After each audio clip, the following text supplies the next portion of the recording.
Hello friends, कैसे हैं आप सभी। आज हम देखेंगे हरियाणा की नदियाँ। ठीक है, हरियाणा में कौन कौन सी नदियाँ हैं उनके बारे में जानेंगे। हम देखते हैं पहले हरियाणा की उत्तरी पूर्वी नदियाँ। यमुना नदी, यह गंगा की सहायक नदी है जो हरियाणा की प्रमुख नदी है। यह नदी पूर्व हरियाणा में उत्तर प्रदेश से अलग करती है। हरियाणा किससे अलग करती है? उत्तर प्रदेश, हरियाणा को उत्तर प्रदेश से अलग करती है। यह उत्तराखंड के गढ़वाल हरियाणा, गढ़वाल हिमाचल में स्थित बंदर पुंज के पश्चिम ढाल में से निकलती है। हरियाणा में लंबाई इसकी है 320 किलोमीटर है। समुद्र तल से यमुनोत्री गंगोत्री की ऊंचाई 6330 मीटर है। यह नदी बारहमासी नदी है। यह नदी यमुनानगर के ताजेवाला उत्तर में, कालेश्वर में तथा हरियाणा में प्रवेश करती है। इसके बाद करनाल, पानीपत, सोनीपत, फरीदाबाद, पलवल के हसनपुर से होते हुए उत्तर प्रदेश में प्रवेश कर जाती है। ठीक है, लगभग ये 4-5 जिलों से, करनाल, पानीपत, सोनीपत, फरीदाबाद, पलवल के हसनपुर से होते हुए उत्तर प्रदेश में प्रवेश करती है। वर्तमान में हरियाणा यमुना नदी के किनारे पर बसा हुआ है। पहले हरियाणा सरस्वती यमुना नदी किनारे पर था। ठीक है, बांध व कुंड, हथिनी कुंड जो कि ताजेवाला, अंगपुर बांध फरीदाबाद में है। ठीक है, किसाऊ बांध है, रेणुका बांध है, लखवार बांध है, चेक डैम है जो सोम नदी पर है। यमुना नदी इलाहाबाद के पास लगभग 855 मील 1376 किलोमीटर के बाद गंगा नदी से मिलती है। उसका संगम हिंदुओं के लिए एक पवित्र स्थान है। सहायक नदियाँ सोम, पथराला, टॉन्स, ये यमुना की सबसे बड़ी सहायक नदियाँ हैं तो जो उत्तराखंड से निकलती हैं। अब आती है हमारी घग्गर नदी। यह नदी हरियाणा की मौसमी नदी है जो कि हिमाचल प्रदेश के शिमला के समीप डागसाई से निकलती है। सबसे पहले हरियाणा के कालका में प्रवेश करती है। उसके बाद पंचकुला, अम्बाला, कैथल, फतेहाबाद, सिरसा से होते हुए राजस्थान के हनुमानगढ़ में लुप्त हो जाती है। पाकिस्तान में इसे अकरा नदी के नाम से जाना जाता है। पाकिस्तान में इसको अकरा नदी के नाम से जाना जाता है। घग्गर नदी हरियाणा के उत्तर पश्चिम में बहती है। सहायक नदियाँ हैं कौशल्या नदी है, मारकंडा नदी है, सरस्वती है और तंगरी है और है चेटांग है। अब आती है हमारी मारकंडा नदी है। यह नदी हिमाचल प्रदेश के नाहन के पास शिवालिक पहाड़ियों से निकलती है। हरियाणा के सबसे पहले अम्बाला ज़िले में प्रवेश करती है। इसके बाद कुरुक्षेत्र की सनीशा झील में प्रवेश करती है। इसके बाद कैथल के समीप घग्गर नदी में मिल जाती है। इसका प्राचीन नाम अरुणा है और घग्गर की सहायक नदी है। सहायक नदियाँ रण, बेगना और नकटी है। टांगरी नदी, यह पंचकुला की मोरनी पहाड़ियों से निकलती है। कहाँ से निकलती है? पंचकुला की मोरनी पहाड़ियों से निकलती है और अम्बाला से मुलाना के निकट मारकंडा नदी में मिल जाती है। सहायक नदियाँ है बलियारी है और आमरी है। अब आता हमारी सरस्वती नदी है। वर्तमान में सरस्वती नदी लुप्त हो चुकी है, लेकिन माना जाता है कि यह नदी हिमाचल प्रदेश के सिरमौर से बर्फीली पहाड़ियों से निकलती है। सरस्वती नदी के अवशेष यमुनानगर के मुंगलावली गांव में मिले हैं। सरस्वती नदी के किनारे महर्षि वेदव्यास ने महाभारत की रचना की थी। क्या याद रखना? सरस्वती नदी के किनारे महर्षि वेदव्यास ने महाभारत की रचना की थी। यमुनानगर के मुस्ताबाबाद गांव में सरस्वती नदी के बहने के सबूत मिले हैं। इस कारण मुस्ताबाबाद का नाम बदलकर सरस्वती नगर कर दिया। यमुनानगर सरस्वती नदी के किनारे है। कातारी तीर्थ सरस्वती नदी के किनारे है।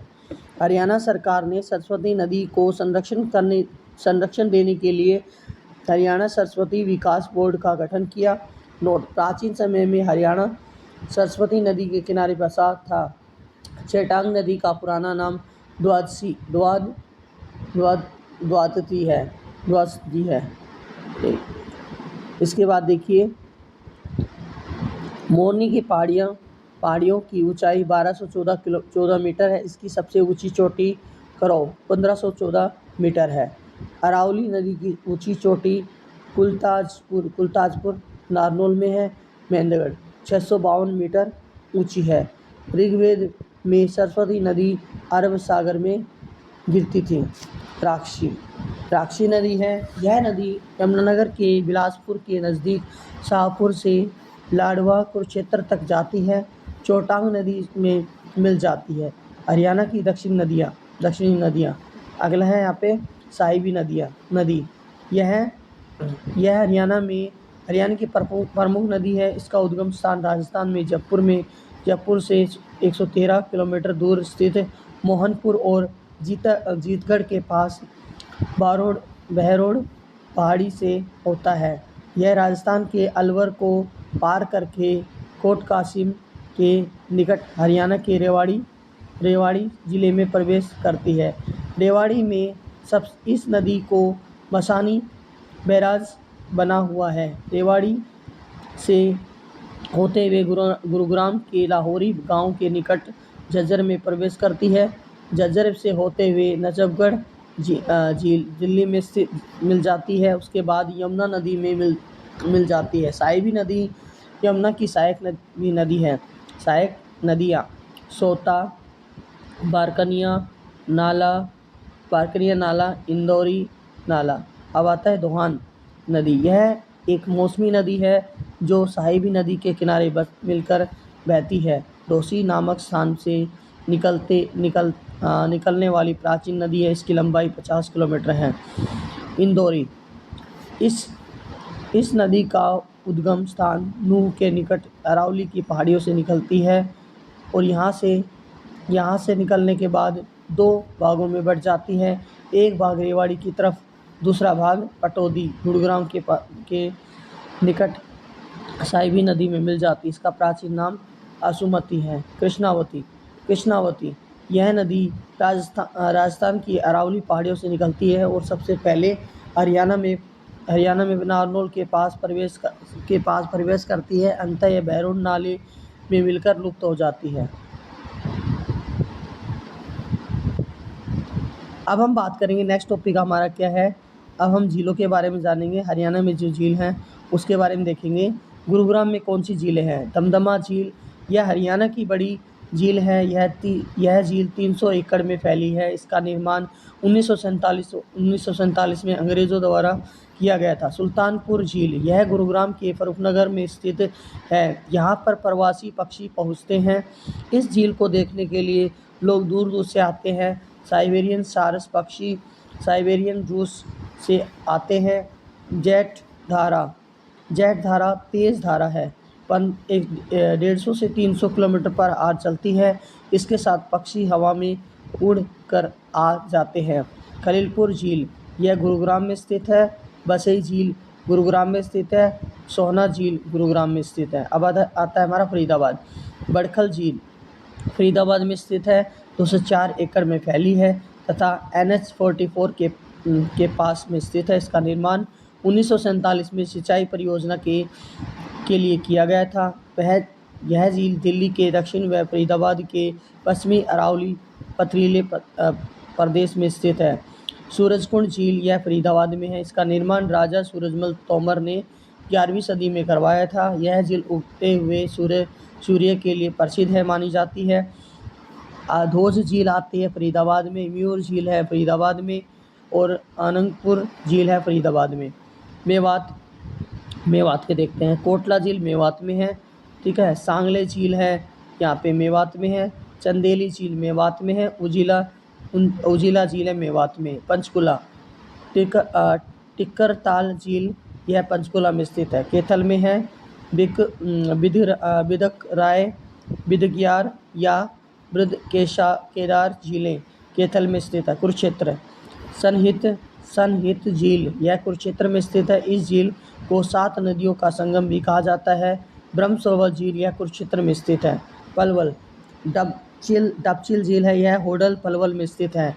करनाल कर्ण झील व चक्रवर्ती झील, यह झील करनाल में स्थित है। यह 17 एकड़ में फैली है तथा यहाँ कर्ण स्नान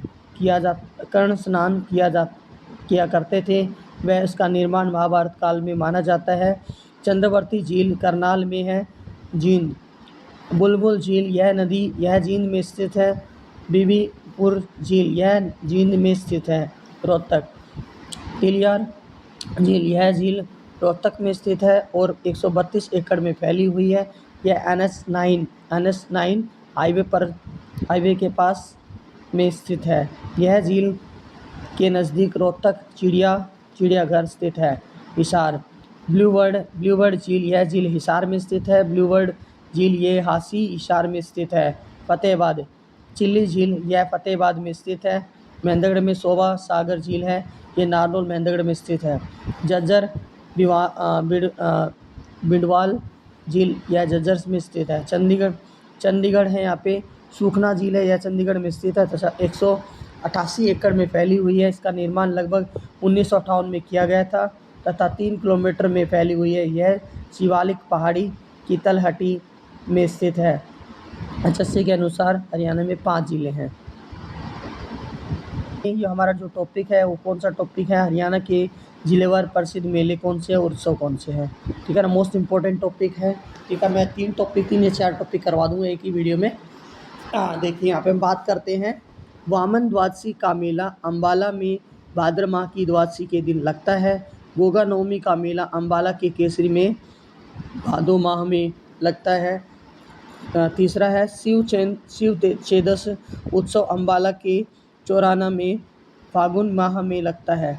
दुर्गाष्टमी उत्सव अम्बाला के नंथोला में चैत्र माह की अष्टमी के दिन लगता है। शारदा देवी का मेला अम्बाला के त्रिलोकपुर में चैत्र माह में के दिन लगता है। तीज का मेला अम्बाला के पंजोखेड़ा में श्रावण तृतीय शुक्ल पक्ष के दिन लगता है। करनाल में कौन से मेले लगते हैं और कौन सा त्यौहार होता है। गोगा पीर का मेला है करनाल के खेड़ा में भाद्र माह की नवमी के दिन लगता है। बाबा सिमरन दास का मेला है वो करनाल के इंद्री में अक्टूबर माह में लगता है। पांडु का मेला करनाल के पपहाना में प्रत्येक माह में लगता है। पराशर का मेला करनाल के त्रावड़ी में फरवरी माह में लगता है। छड़ियों का मेला करनाल के अमरपुर में स्थित सितंबर माह में लगता है। यमुनानगर कपाल मोचन का मेला यमुनानगर के बिलासपुर में कार्तिक माह के दिन लगता है। 2 है गोपाल मोचन का मेला यमुनानगर के जगाधरी तहसील के बिलासपुर के निकट लगता है। पंचमुखी का मेला यमुनानगर के छछरौली में लगता है। जींद हरकेश्वर का मेला जींद के हटगांव में श्रावण माह का अंतिम रविवार को लगता है। भूतेश्वर का मेला जींद में लगता है। शिवजी का मेला मंदिर है, शिवजी के मंदिर का उत्सव है जींद के बुरायन में श्रावण फागुन माह में लगता है। बिलसर का मेला है वो जींद के हसन हंस हैडर में सोमवती अमावस्या को लगता है। सच्चा सौदा का मेला जींद के शिवपुर में आषाढ़ पूर्णवासी को लगता है। और धमतान साहिबी का मेला है जींद के धमतान में हर अमावस्या को लगता है। रामस पहद का मेला जींद के रामराय बैसाख व कार्तिक पूर्णिमा को लगता है। पांडु पिंडारा का मेला, ये मोस्ट इम्पोर्टेंट है। पांडु पिंडारा जींद के पिंडारा में प्रत्येक अमावस्या को लगता है। सिरसा में कौन से मेले लगते हैं। रामदेव जी का मेला सिरसा के घिगोरानी व कागदाना में माह में 10वीं शुक्ल पक्ष को लगता है। राधा स्वामी का मेला है वो सिरसा के सिकंदरपुर में मार्च व सितंबर में लगता है। बाबा सरसरी नाथ का मेला सिरसा में चैत्र माह एकम शुल्क को लगता है। बाबा बोमशाह का मेला सिरसा के मंगला और गोदड़वारी में मकर संक्रांति के दिन लगता है। रेवाड़ी में बाबा पीर का मेला रेवाड़ी दारूहेड़ा में चैत्र माह के चतुर्दशी कृष्ण पक्ष में लगता है। बसंत पंचमी का मेला रेवाड़ी के काठूवास में के माघ पंचमी शुल्क मेला लगता है। शिवरात्रि का मेला रेवाड़ी के खड़गवास में फागुन माह त्रयोदश कृष्ण पक्ष में लगता है। बाबा सूरजगिरी का मेला रेवाड़ी के खोरी में चैत्र माह में एकम कृष्ण पक्ष में लगता है। गुरुग्राम में शीतला माता का मंदिर है, वहाँ पे मेला लगता है। गुरुग्राम में चैत्र सप्तमी कृष्ण पक्ष में लगता है। बूढ़ी तीज का मेला है गुरुग्राम के आलदुकरा में भाद्रकी तीज को लगता है। शाह चोखा में खोरी का मेला है, गुरुग्राम के खोरी में अप्रैल मई में लगता है। ठीक है ना। बुद्धो माता का मेला है गुरुग्राम में मुबारकपुर में मार्च में लगता है। भक्त पूर्णमल का मेला है गुरुग्राम के कासन में भाद्र माह में लगता है। अब महेंद्रगढ़ के देखते हैं मेले कौन से हैं। बाबा केसरिया का मेला महेंद्रगढ़ के जयपुर पाली में भाद्र माह का कृष्ण पक्ष में लगता है। गुगा नवमी का मेला महेंद्रगढ़ के नारनौल में भाद्र माह शुक्ल को लगता है। बाबा भिलाई बाग का मेला है महेंद्रगढ़ के नांगलगढ़ में फागुन माह में लगता है। डोसी का मेला है नारनौल के बैसाखी नवमी कृष्ण पक्ष में लगता है।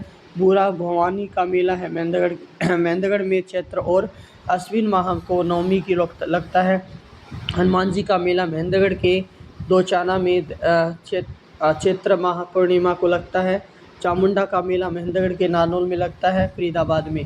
सूरजकुंड का मेला फरीदाबाद में फरवरी माह में लगता है। कान्हा गौशाला का मेला है फरीदाबाद के महीने के बहिन में फागुन माह को पंचमी को लगता है। बनुआ का मेला है फरीदाबाद के गाठोता में भद्र माह को एकादशी को लगता है।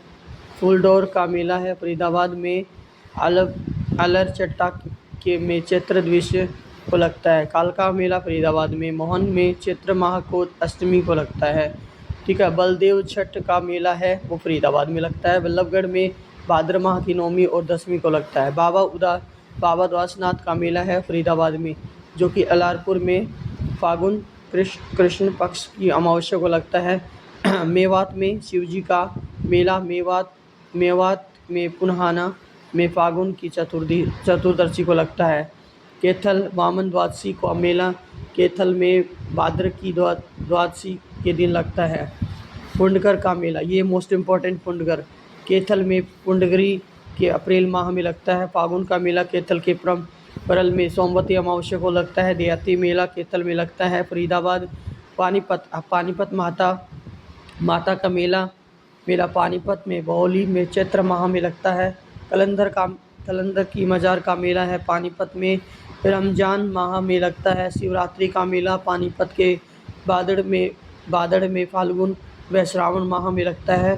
पाथरी माता का मेला है पानीपत के पाथरी में हर बुधवार को लगता है। जज्जर बाबा गिनती दास का मेला है वो जज्जर के छुड़ानी में फरवरी माह में लगता है। गोगा नवमी का मेला जज्जर के आसोदा में सितंबर अक्टूबर माह में लगता है। श्याम जी का मेला जज्जर के दुबलपुर में फागुन द्वादशी को लगता है। बाबा बूढ़ा का मेला है जज्जर के बादली में भाद्र की नवमी कृष्ण की नवमी को लगता है। भीमेश्वरी माता का मंदिर है जज्जर के बेरी नामक स्थान पर। बाबा गरीबदास का मेला है जज्जर के छुड़ानी में लगता है। रोहतक दशहरा उत्सव है वो रोहतक में आश्विन मास दसवीं को लगता है। बाबा जमुना दास का मेला है वो रोहतक के बलोट में चैत्र अष्टमी को लगता है।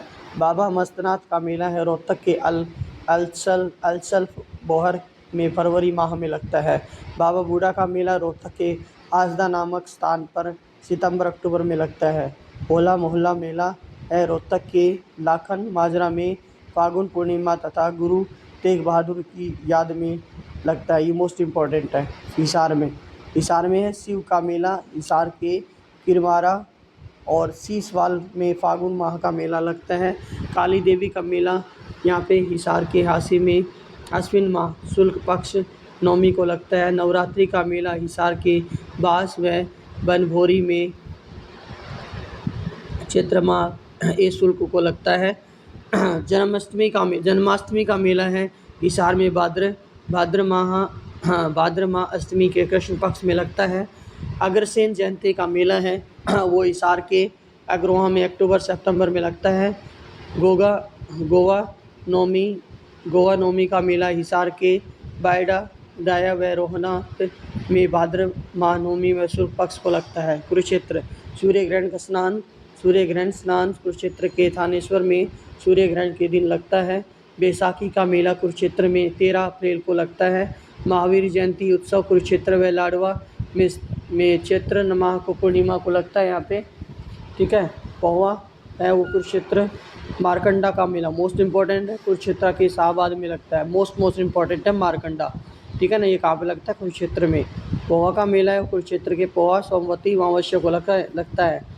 देवी का मेला है वो कुरुक्षेत्र के शाहबाद में चैत्र नवमी का मेला लगता है। भिवानी में बहुत ज़्यादा मंदिर है, ये भी याद रखना। सबसे ज़्यादा मंदिर कहाँ पे है? भिवानी में ही है। मुंगीपा का मेला है भिवानी के श्रीवासा में कार्तिक माह को चतुर्दशी और शुक्ल पक्ष को लगता है। सती का मेला है भिवानी के खरक किला में भाद्र माह पंचमी शुक्ल पक्ष को लगता है। बाबा खेड़वाला का मेला है वो भिवानी के नारनौद में श्रावण माह को पूर्णिमा को लगता है, ठीक है ना। पूर्णवासी का मेला है वो भिवानी के तोशाम में अश्विन माह की पूर्णिमा को लगता है। सोनीपत में सतकुंभा का मेला है सोनीपत के खेड़ी गुजर में श्रावण के अंतिम रविवार को लगता है। बाबा रामकशा का मेला है सोनीपत के कुड़वू में फागुन माह का पूर्णिमा को लगता है। डेरा नग्न बालनाथ का मेला है सोनीपत के रमड़ा में फागुन नवमी शुक्ल पक्ष के दिन लगता है। नवरात्रि देवी का मेला है सोनीपत के रमड़ा में चैत्र व अश्विन माह नवरात्र के दिन लगता है। पंचकुला काली माई का मेला है पंचकुला के कालका में चैत्र व अश्विन नवरात्रों में लगता है। फतेहाबाद डिंगसरा का मेला है वो मनसागर फतेहाबाद के डिंगसरा में लगता है। ये सारे ज़िले जितने मेले थे वो सारे मैंने, और जितने भी उत्सव जो त्यौहार होते हैं वो सारे मैंने बता दिए हैं, ठीक है।